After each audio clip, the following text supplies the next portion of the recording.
Good morning, folks. Good morning, Jared Best Mitchell. Lyndon Bradford. Sales is a profession. And this one, I'm very excited about because, again, it happened in so many conversations we had this week, which was really interesting, Lyndon, which was qualifying techniques. And what I want to start off with is just talking about the importance of qualifying techniques. Good morning, Facebook. I'm not sure who signed in there, just say hello. But the reason I'm focused on qualifying techniques is that, again, I'm at Samsung. We did the launch of our S10 and we had a booth set up. So the booth purpose was set up again so that it had the persons we invited, but then after it was open to the general public. Right. So one of the things we're trying to teach the team is to make sure that they don't want to spend too much time on one person who was someone bad that they're not going and buying. Right. Like they have no intention of buying. So again, what I kept telling them is that you need to structure your questions and how you approach your customers so that you understand the best way to give them as much information as possible. Give them in terms of what they're looking for and what they indicate to you. Right. Then you need to understand what their needs are, and then give them an excellent customer experience. But at the same time, you need to know when to, as they say, cut it and move on. Correct, because there was a case where a customer came and the customer was talking, and number one, the guy wasn't engaging too much. They had the customer lingering longer, and I had 2-3 customers waiting to look at the devices and stuff. Right. So I kind of stepped in just to kind of speed it up, and like a simple thing I told him was like, which is to gauge your customer's time. Like time is the biggest qualifier. Yes. So I told them, so my thing for a lot of customers saying in different ways was, what do we need to do now to get this phone in your hand? And the customer tell you, well, I'm not ready for it now, you know, but I'm looking for it around this time frame. I said, great, that's not a problem. And you know what I did to end the conversation and try and transition it? I was like, what's your name again? Lyndon, Jared, very nice to meet you. If you need anything else, I'm right here, so just let me know. Right. And move on to the next customer immediately. So you give them that good service, you acknowledge them, you help them out in terms of everything they ask for, but you move on to the next one. Perfect. So, but what I kept seeing from the guys is that, and here's the reason why I say you have to qualify, right? And this goes for retail, this goes for B2B, etc. And you don't want to spend that time on people who have no intention when there are a bunch of people who just waiting to say, yo, I'm ready to buy. Correct. I just need to find out 1 or 2 things to show, like, again, what type of device I want to get or what type of product, and that's what you're not realizing. Yeah. You're spending too much time just trying to baby the whole thing, and no, you need to focus in and get the sale done as soon as possible. Yeah, what I'll do is so I totally agree with everything that Jared just said there, and your qualifying techniques, but remember we're talking techniques here, right? Yeah. Is not just, it's mainly along the lines of a series of questions, right? But also is really truly also sometimes listening to what customers might be saying in relation to the purchasing. So it's not just excuse me, it's not just sometimes just a question too. Sometimes you can look at somebody's body language, the way that they're interacting before you even speak with them. Because I mean, when I was doing automotive sales, there was a way that we would actually now go about trying to do certain things in terms of qualifying. And at the same time too, qualifications or qualification techniques should be something that's implemented throughout the entire process. Yes. Right? So as you identify that this customer is serious and interested, you want to now help them move to the next step. But when they get them to the next step, are they qualified? You're qualifying stage by stage by stage. Right? So a large percentage of the times when it comes to that, you have to ask the right questions. Yeah. So, and you mentioned something important there. Your qualifying techniques are key because, again, if you're in a long buying process where there are different stages you have to carry the customer through, you want to make sure at every stage I've been able to bring the customer along with me that yes, they have reached this part. And how would I do it? Again, you ask the right questions. The right questions. To me, everything still boils down to time, guys. Like, and you know me, that's one of my obsessions to everybody. You know me, like I'm big on time. Like if you aren't focused on how time relates to what your prospect is, because and here's how it goes. If you know the average life cycle of your product is X days or X months or X weeks or X whatever it is, then you know exactly where the customer is supposed to reach from the time you start interacting with them from day one. Correct. Well, or from the first minute. No, you're saying, because you being a practitioner yourself in relation to sales, you're saying that you know, but I can safely say that you may not have sales professionals who go that deep excuse me, into understanding the value of that amount of time spent with the client. Right. So you may have guys, and I'll tell you this, I in my early days of early stages of sales, my qualification initial engagement always was something along the lines of a long demo, because I always felt the more I told them about the product, the more interested that they will be in buying. But you see, I never ask them, how soon are you ready to buy? Correct. The same thing that I see happen in automotive sales as well. If I walk up to a vehicle and say, I like this vehicle, the sales professional sticks right there. A lot of the times, a lot of questions that I don't get, well, what is it that you do? How far do you live in relation to work? How much money is it that you're spending right now? What are you driving right now? All the respective questions to help identify, okay, and why is it that you might be looking at a vehicle? That's like a really important question. So, and that's my thing. So that's one of the things I kept asking them. So, like when they do your qualification questions, they started asking person different things. So there was 2 young ladies who came up to the booth and they were looking at stuff. And we started to have a conversation. So my first thing was, I always like to say what I do is a challenger question, like, why want to upgrade your phone? Yes. And one person's like, well, I have an S8 right now, and then I immediately ask, when did you purchase an S8? Because if you purchase that in the last 6 months or a year, I know the chances you buying slightly downgrading. But then her other friend said, well, I have a J7 and I've that for about 3 years and I'm looking. So I was like, great. And that's what you're listening for. And again, that is all those things are little techniques because you're listening. Correct. You're looking, you're speaking, you understand? And then so it's many different things. Exactly. And you know how to exactly guide the conversation to where it is that you want it to be, because you want at the end of the day, yes, you want to have engagement, you want to have presence in front of the customer. Yep. But at the same time, you want to be able to say, okay, right now, and here's another thing to it, that, like again, if I was in automotive, because this happens in technology B2B, once I identify that this person needs to get something but it may not be right now, I have the ability of actually passing them on to somebody who will nurture them to that next stage. Correct. You understand? So in that same engagement, if there's someone that you are doing the thing with the phones with, and you understand, okay, this person is maybe not right now, you can even say, if you had a nice little process set up, you can say, you know what, speak to this person here, they'll take your respective contact information. And what can happen after that is that you can gradually keep feeding them all the new S10 information through blogs and posts and updates, because what will be happening is that you're keeping them you're keeping S10 top of mind as it relates to all the respective information to make sure that you keep this person's level of interest up until the time they're ready to buy. Correct. So give me what do you think might be some of your best things in terms of if you're dealing with B2B now, because I know not everybody deals with it on a retail basis. I know like you have Tammy and a couple other persons here who dealing with stuff on individual customers, so they do more B2C, but like if you're in business to business, I know you had a couple of cases with that with clients. How do you know what type of qualification questions to ask? Because I know that's everybody's challenge. Well, that varies a lot, because of course you must understand who your buyer persona is or who your client profile is, right? So again, it has to knowing your customer profile. Has to start with knowing your customer, and then from there, like what I always do, even as a consultant myself, when I meet customers, I ask them a series of questions in terms of what are the challenges they're experiencing now, what are some of the things that you've done to curb or improve on it, how is it that it's actually gone for you. You understand? That is the exact thing Self was going to point to, because here's the thing, right? Somebody who I was talking to, 1 second, we getting a South vibe again. Yeah. It has some work going on upstairs, but the person we were speaking to somebody last week, and what they said was that they had a lot of times where they had clients, because there's a course that they go through. It's like six steps that they go through in order to achieve and what they have to get, and the clients don't end up doing it. But my first question to her was, as you said, what have you done before? Because that lets you know if the person is serious. Yeah. Because a lot of times change. A lot of times persons, like we know it, we will talk to persons who want sales training, and when you really dig into the organization, you'll be like, it won't make a difference. Yeah, it wouldn't change because they have done nothing before in order to give the effect that they want to have in the end result. And again, that's why I want to qualify. And the reason why I think qualifying is important is that it really lets you know how, again, with regards to what's the potential account, what's the revenue you could actually capture in the account. You're right. And then again, what you know in terms of these steps and how soon you could actually close the business. And that's why I want to qualify.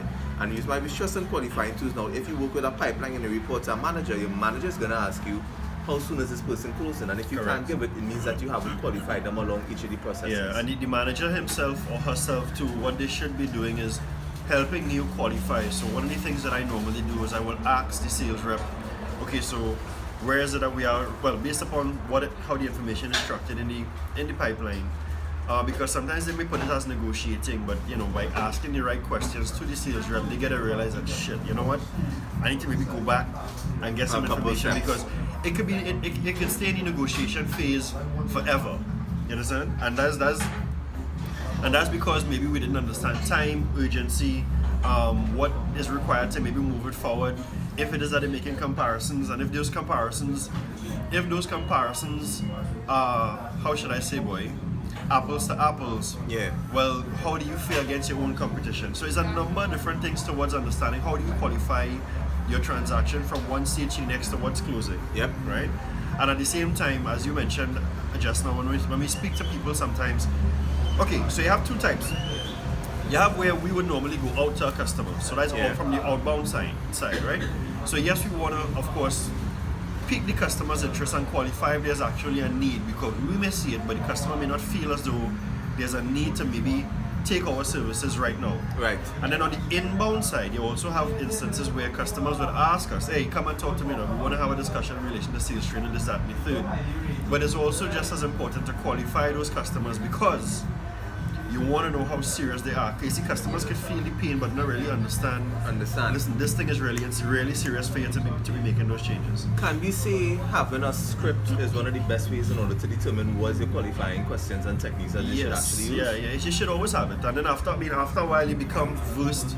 There's a guy that I met over the last 3 weeks, very, very good in terms of, he understands. He's been in the industry for 11 years, right? So when you talk to Nicholas knows exactly what, the questions that he needs to ask. He knows his profile of customers.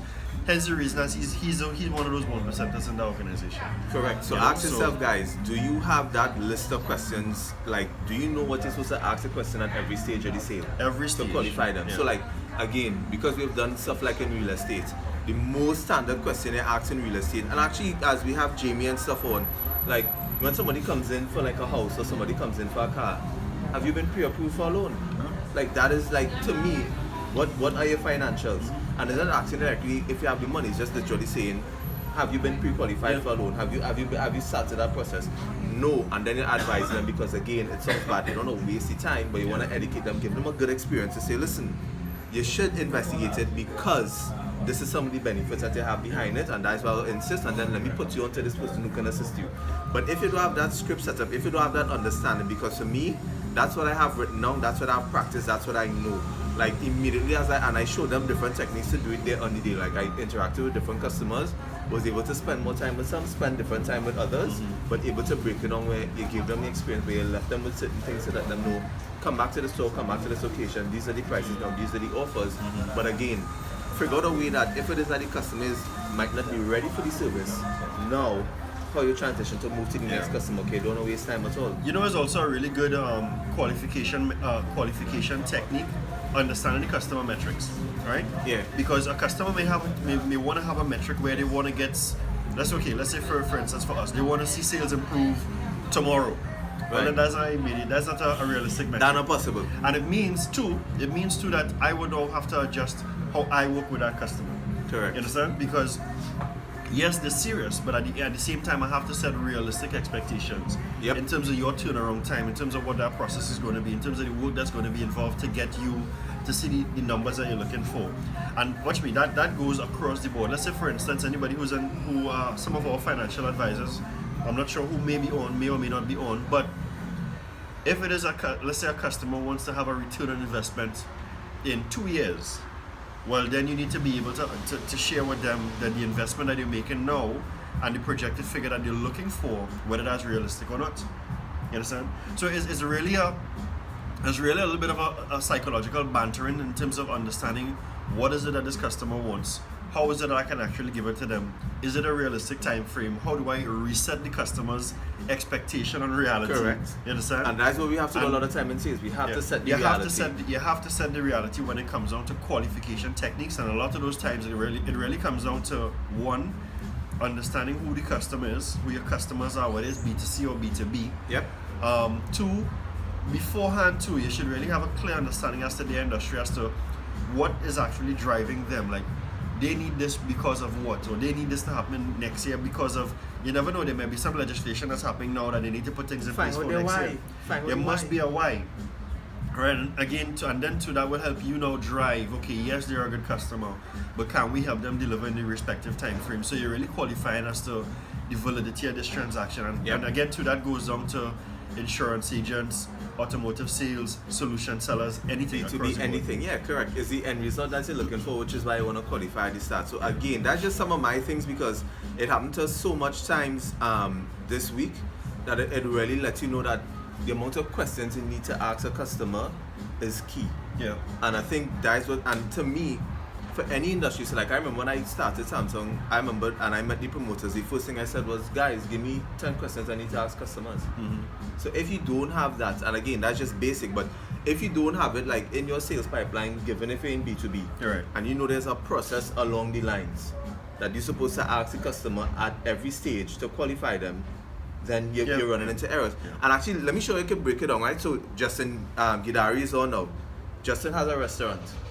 Let's Right. look at it as if, and let's, even though he has a restaurant, let's give a good example like Subway. Mm-hmm. When you go in Subway, they ask you questions at First every question, stage. what is it that you want? What you want, What type of bread? what type of bread, or it's a panini, or it's a wrap, Vegetables. what type of vegetables, the What qualifiers, sauces? and then when you reach each stage, it's sauces. So if you notice, there are 3 stages. There's the bread, there's the ingredients, then there's the sauces, right? And then they have refreshments. So if you don't know, and everybody who's at each stage knows the questions they're Knows going to the ask, questions you need to so ask. you are not going to be, when you reach in sauces, to ask you what type of bread, because that was done before. Yeah, you had to go back in You that had to go direction. back. Yeah. So if it is that, and the thing is, that's done on a script, which is a lot of persons don't realize. So if you don't have a script done, guys, I'm telling you, you're gonna run into problems. So, I mean, if you want help with regards to that, I mean, feel free to message myself or Linda because we'll be happy to help you guys along in terms of developing it. But if it is you realize that right now you have a problem in terms of you're getting customers who either end up being a bad fit or who end up not utilizing your product or services in the best way. And the reason I'm saying this is that, and the reason I bring up the qualifying is that you didn't qualify the customer, but again, as an entrepreneur, you want to make sure and make that money. It's understandable. So you take the risk and they take a customer who might not be the best fit and they're trying to push and do stuff for them, but then they end up not working out because they didn't qualify them. Right. The customer is end up disgruntled because remember, a lot of times when the customer's fighting it on for the service is that they're placing all their eggs in your basket. Yeah. So when it failed, they blame you. And honestly, you have to take the blame because they didn't qualify them first. Yeah. So And I'll always use this as an example again, and this is not to be taken in a negative, right? Not everybody is your customer, right? Not I think we need a whiteboard today to do that. Hey, we have a whiteboard. A day we will put up a whiteboard to give that example. Like Lyndon and I both had the same thoughts on something and was done in different ways. But yeah. Yeah, not everybody is your customer. So the qualification, let's not allow this truck to pass. Right? Need Starbucks out today or? Starbucks out today. There's Starbucks out. So let me use a live example. There's a consultant that I follow internationally because I think his work is excellent. And he had an opening recently where he was using some time he was blocking off some time to speak with different consultants wherever you are. But you had to fill out a pre-qualification form. And I filled out the pre-qualification form, but guess what? Because of his time and how important it was and the brackets of customers he wanted to work with, I didn't fit that qualification bracket.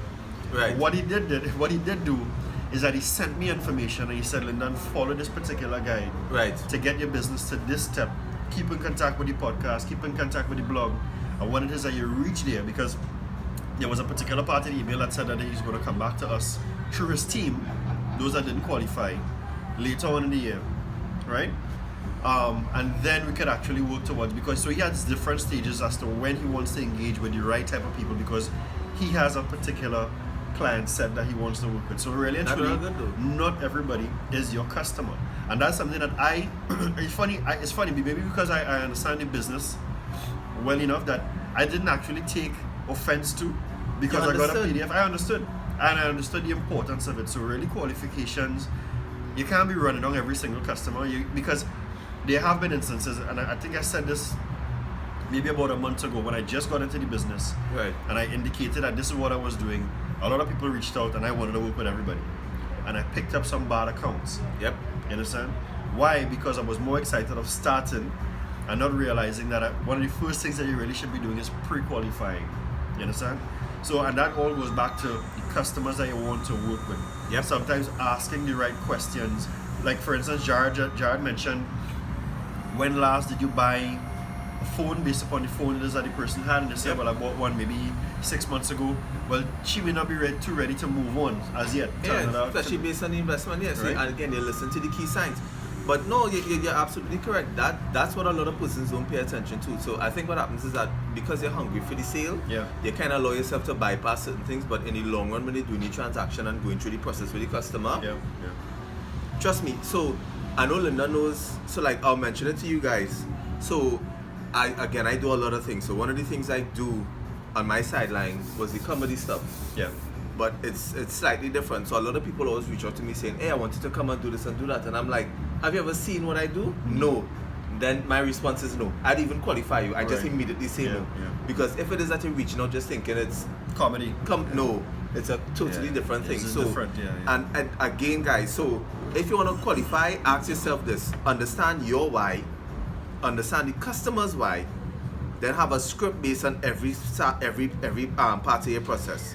So Curtis is saying that follow-up loop is important for those who don't qualify now. They may become there. That's correct. So shout out to that guy who did that because, and then I'll shout out to Kristen Alexis, the girl boss empire, because I think when she actually has a qualification form on her page as well.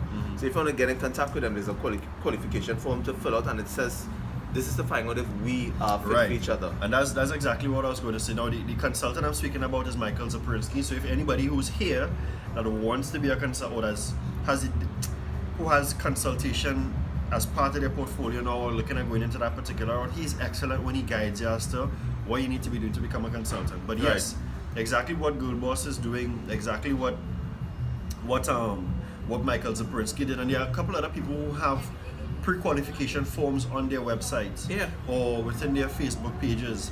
Those things are really, really important because again, it helps you fine-tune your lead generation, right? Correct. And it also starts out sometimes too by because do you know that sometimes your website can help set the right expectations for customers to say, I can work with them or I can't work with them.